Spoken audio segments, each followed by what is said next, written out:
c'era un giorno Bernasciumi, l'ho incontrato a Milano per strada, ha detto oggi noi ci sono due tipi di architetti, i signature architects che fanno e i production architects che gli mettono dentro gli ascensori.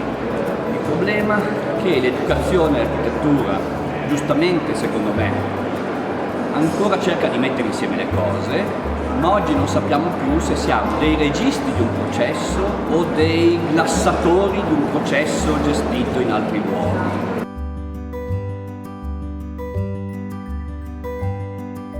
Uffici, negozi, commercio, caserme, scali ferroviari, edifici ecclesiastici, ospedali, attrezzature sportive, scuole, cascine, cioè tutte questi tipi di immobili sono oggetto di processi di trasformazione profonda che spingono verso una diversa domanda di tipo professionale. E questo ha naturalmente comportato un cambiamento nel ruolo della pubblica amministrazione che ormai è in corso da diversi anni, non più soltanto la verifica di conformità rispetto alle previsioni dei piani urbanistici o dei regolamenti, ma anche un'attività molto più complessa da parte degli uffici della pubblica amministrazione.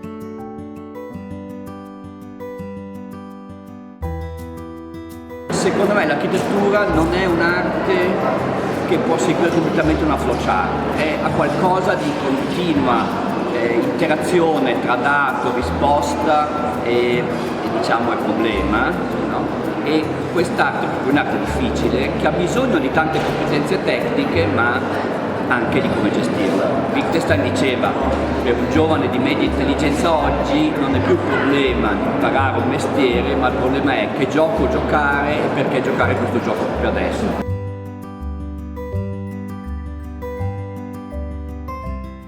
Nel mondo in cui noi stiamo andando non è più importante la massa critica nel senso dimensionale del termine, è molto importante invece l'incisività che è legata appunto alla reputazione. Quindi mi sembra che moltissimi questa cosa l'abbiano detta da diversi punti di vista, dagli studenti che sono bravi e competitivi se vanno fuori, perché? Perché hanno probabilmente sviluppato all'italiana delle capacità, io la chiamo l'intelligenza contestuale, su cui l'Italia, questi sono numeri, è la prima al mondo insieme alla Cina. Cioè noi siamo molto bravi nel comprendere quello che avviene accanto a noi e siamo molto bravi nel decidere intuitivamente qualcosa che altri hanno bisogno di sostenere con un pensiero lineare.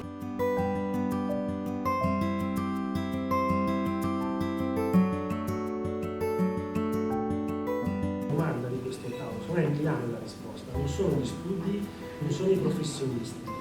È Milano in quanto luogo che ha una sua notorietà, riconoscibilità. Mi piacerebbe immaginare che quando parliamo di brand ci riferiamo a una nazione che è in grado di sostenere i propri architetti e di esportarli nel mondo. Dal mio punto di vista non siamo più solo degli artisti. Frank Reppi mi ha sempre detto: Massimo, tu devi fare l'architetto artista, fai il maestro di sci come lavoro e disegna, fai l'artista. Non è questo, il momento è cambiato. Può esserci sempre la forma ovviamente artistica della professione, ma noi siamo imprenditori noi stessi.